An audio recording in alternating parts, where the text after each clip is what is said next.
Welcome to Miss Kali Vlog. Samahan niyo po akong pakinggan ang istoryang ibabahagi namin sa inyo. Magandang gabi. Itago niyo na lang po ako sa pangalang May. I'm 26 years old. Ako ay kinasal na at meron na ring isang anak na nasa 3 taong gulang na. Ang aking buhay bilang may asawa ay masasabi kong mapait at masalimuot. Nagkahiwalay kasi kami ng mister ko dahil sa nalaman niya ang aking sikreto na matagal kong itinago sa kanya. Hanggang ngayon ay masama pa rin ang loob ko dahil sa mga nangyari.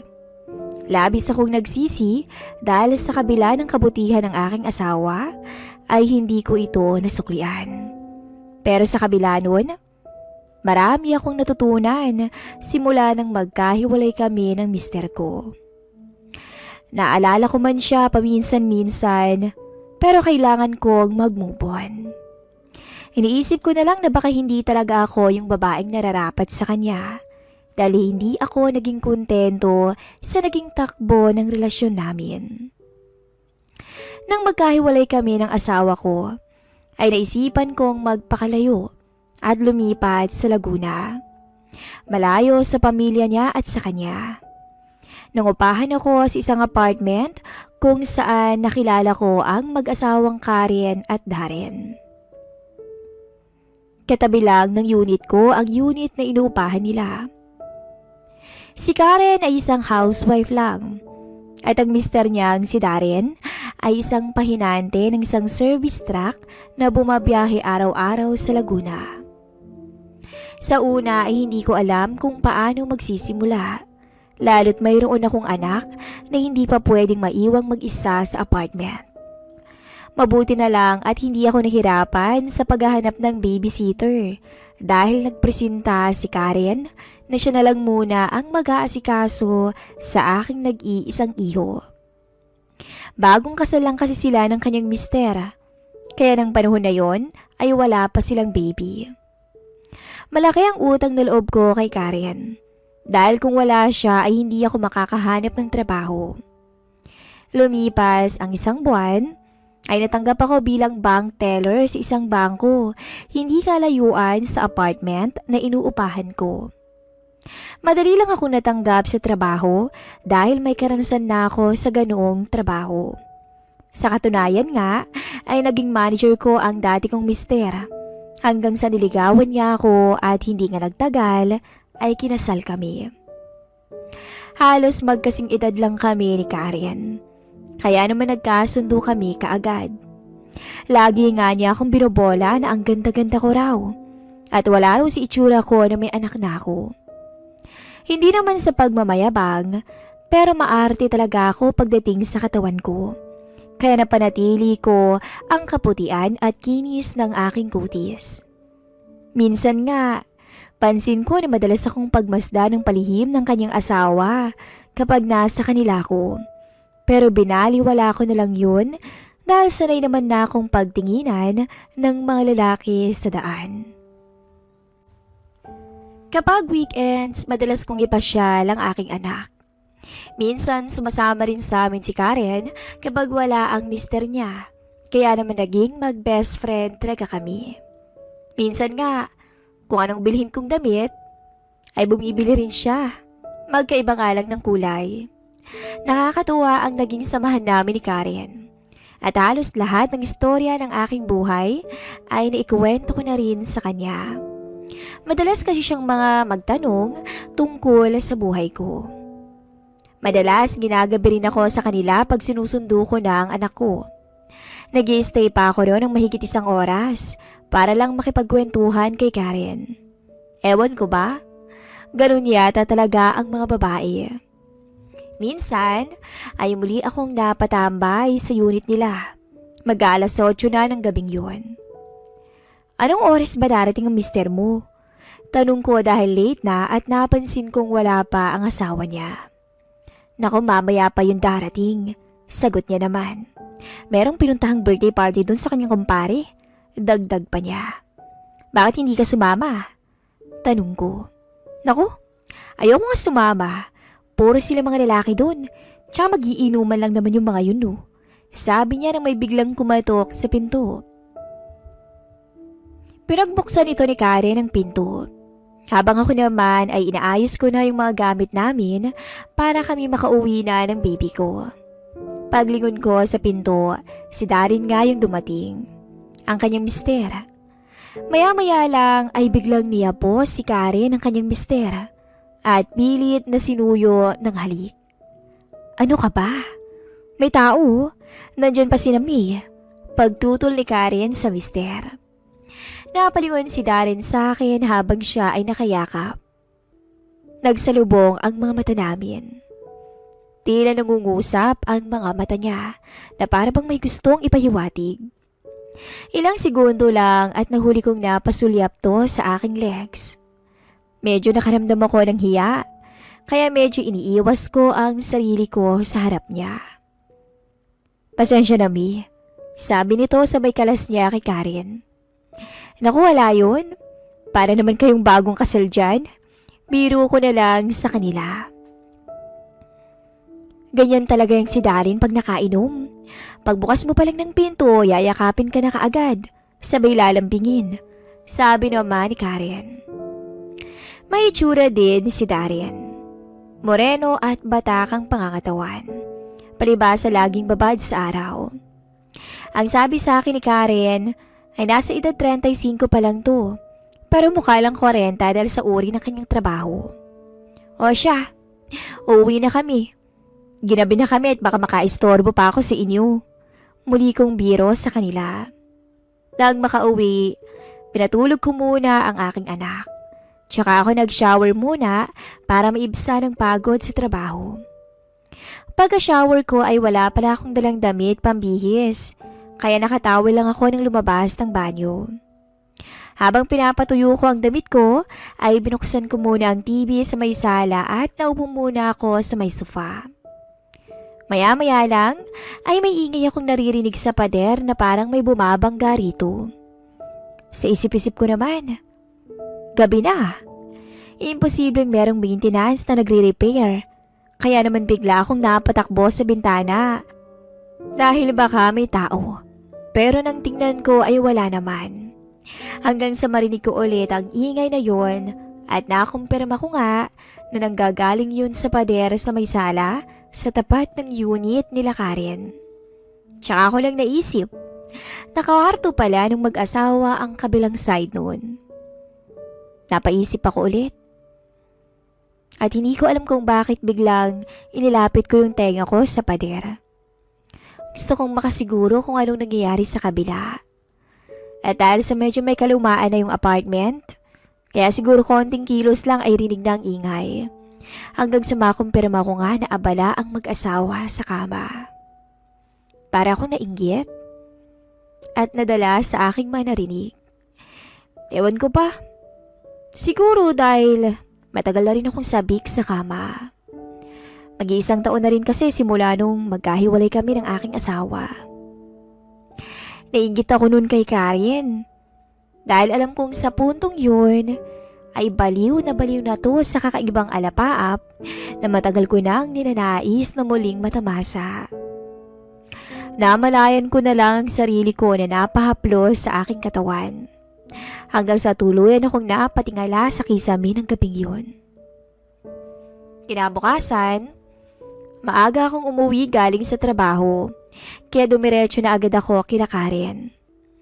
Nagulat na lang ako sa biglang binungad sa akin ni Karen. Psst, sorry ang ingay ba namin kagabi? Lasing kasi siya eh. Saan nito? Ha? Nagmamaang-maangan kong sagot. Bakit? Hindi mo pa kami narinig kagabi? Kasi, kagabi, sobra talaga tong si Darren sa akin. Nakwentuhan ko lang siya tungkol sa iyo eh. Saad pa ni Karen. Anong sabi mo? Tanong ko ulit na parang nagtataka. Ikaw talaga, May. Hindi na kita kukwentuhan sa susunod. Sige ka. Ganito kasi yun. Nasabi ko kasi kay Darren na hiwalay ka sa mister mo. At sinabi ko rin na matagal ka ng uhaw sa... Alam mo na. Ikaw talaga? Pati ba naman yun? Ikinuwento mo pa. Sa atin na lang yun, di ba? Sabi ko naman. Ewan ko ba dun sa lalaking yun? Biglang ginanahan Sabi nito. Nako, wag ka nang magkwento sa kanya tungkol sa akin Sabay ngiti ko. Isang araw ay sila naman ang bumisita sa amin. May dala pala kaming ulam nitong mister ko. Saan ni Karen habang bitbit ang mga dalang pagkain. Ganun ba? Sige, dito na kayo mag-lunch. Sabi ko naman. Dahil sa palagi kong nakakausap at nakakasamang mag-asawa, ay pati si Darren ay naging ka-close ko na rin. Parang nakikita ko sa kanya ang mister ko ang mapagbiro. Nga pala May, Labor Day sa Monday, long weekend. Walang pasok. Saan lakad mo? Tanong ni Karen. Baka dito lang kami sa bahay. Kayo ba? Sagot ko naman. Ito kasing si Darren. Wala ring trabaho. Kaya merong pupuntang isang katrabaho niya sa amin. Kung gusto mo, pumunta ka nilang din sa bahay. Pwede rin tayong uminom dun. Oo nga naman. Paminsan-minsan naman sumali ka. Sige na. Sabat naman ni Darren sabay ngiti sa akin. Sure, sige. Pupunta ako. Ano bang dadalhin ko? Sabi ko. Wala. Magluluto na lang tayo. Sabi ni Karen. So ganun nga ang naging usapan namin. Nagdesisyon kaming dito na lang sa unit ko magluto. At marami raw gamit na nagkalat sa unit nila Karen. Kaya baka hindi kami makapagluto ng maayos doon. Sumapit na nga ang Lunes. Matapos naming magluto ni Karen ay naglinis lang ako ng konti sa bahay. Pagkatapos ay agad na ako nag-shower. Habang nasa banyo ay may tumawag sa pangalan ko. Si Karen pala. Nagsabi siya na nakalimutan ko raw isara ang pinto namin. At tutuloy na siya dahil kukunin raw niya yung mga niluto namin para dalhin sa unit nila. Nang makuha ang mga pagkain, ay nagpaalam na rin siya na alis na para bumalik sa kanilang unit. Ako naman ay itinuloy ko ang pag-shower. Habang nagsasabon ako, ay biglang napansin ko na bukas yung pinto ng washroom. Madalas kasing hindi ako naglalak ng pinto. Iniisip ko na lang na baka bumukas lang yun ng kusa, kaya itinuloy ko lang mag-shower. Maya-maya ay parang may aninong nakatayo sa gilid ng pinto. Karen? Ikaw ba yan? Sigaw ko pero wala namang sumasagot kaya nagpatuloy lamang ako. Pero nagulat ako nang mapansin kong may nakatayo nga talaga sa may gilid ng pinto ng washroom. Sino yan? Karen, ikaw ba yan? Muli kong tanong. May? Si Darren to. Tinutulungan ko lang si Karen na magdala ng ibang gamit dito. Hinahanap kita, nandyan ka pala. Nakalimutan mo yatang isara tong pinto. Isasara ko lang, sabi nito. Medyo lumakas ang tibok ng puso ko. Dahil nalaman kong kanina pa pala ako pinagmamasdan ng palihim ni Darren habang nagsishower. At sigurado ako na nakitaan niya ako ng buong buo dahil sa transparent lang yung sliding cover sa shower. Agad kong tinapos ang pag-shower ko at nagbihis na. Maya-maya ay dumating na yung mag-asawa. Sinabi nila kung pwedeng dito na lang daw kami mag-inuman sa bahay dahil mas malawak daw ng kaunti yung unit kumpara sa kanila. Pumayag naman ako agad pero nahiya akong tumingin kay Darren dahil sa nangyari kanina. Maya-maya lang dumating ang bisita ni Darren. Si Harold, ang medyo may edad ng driver ng truck na laging kasama ni Darren sa pagdi-deliver. Maya-maya ay lumapit to at pinakilala siya sa akin ni Darren. Ginitian ako ng matanda, sabay tingin sa katawan ko. Nakamaiksing short lang kasi ako ng gabing yun at naka-t-shirt ng manipis. Kumuha agad ng may inomtog si Darren. Merong hard drinks, meron ding beer. Nagsimula ang inuman. Kasiyahan at kantahan namin hanggang sa abutin kami ng 10:00 ng gabi. At lahat kami hilo na sa alak. Tuwang-tuwa ang katrabaho ni Darren. Hanggang sa pati si Darren ay mukhang lasing na rin. Maya-maya ay napansin kong mukhang type ng matandang driver ang misis ni Darren. Paray kasi ang tingin niya rito. Habang kumakanta si Darren ng video okay, ay tumayo tong si Karen para pumunta sa washroom. Sumunod naman ang may edad ng driver. Sa isip-isip ko, iba na to. Nahuli kong sinundan siya sa washroom ng driver. Samantalang ako ay naiwang nakaupo sa sofa kasama si Darren na abala pa rin sa pagkanta. Maya-maya ay tuluyang lumabas ng unit ko si Karen at sumunod ulit si Harold. Sa puntong yun ay iba na ang hinala ko. Itinuloy namin ang inuman ni Darren. Ako naman ay huminto na dahil sa pakiramdam ko ay napasobra na ako sa alak. Parang umiikot na ang paningin ko sa mga oras na yun. At sigurado kung pag tumayo ako, ay matutumba na ako.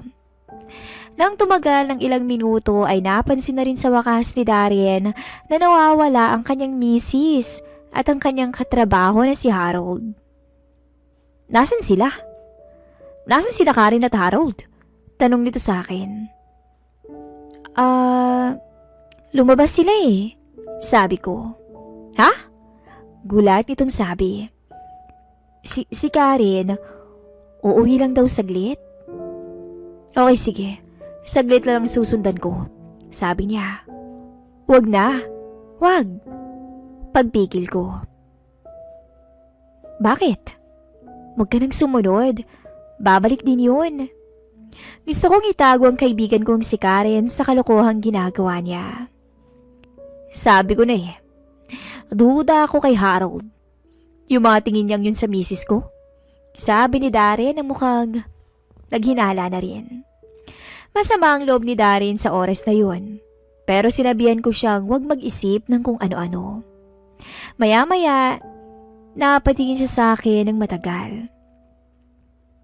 Sorry nga pala kanina, May. Hindi ko sinasadyang makitaan ka na nagsishower. Ha? Tanging nasabi ko. Natigilan ako. Parang hindi ko alam yung sasabihin ko. Ang ganda mo kasi, sabi nito. Pagkasabi niya noon, mabilis na ang mga sumunod na pangyayari. Sinuyo niya ako sa labi. Pero dahil nakainom na, tumugon na rin ako. At isa pa, alam kong yung mga oras na yun, si Karen ay gumagawa rin ng pagkakasala. Parang naawa kasi ako kay Darren, kaya hindi na ako nagpumiglas at hinayaan ko na lamang siya.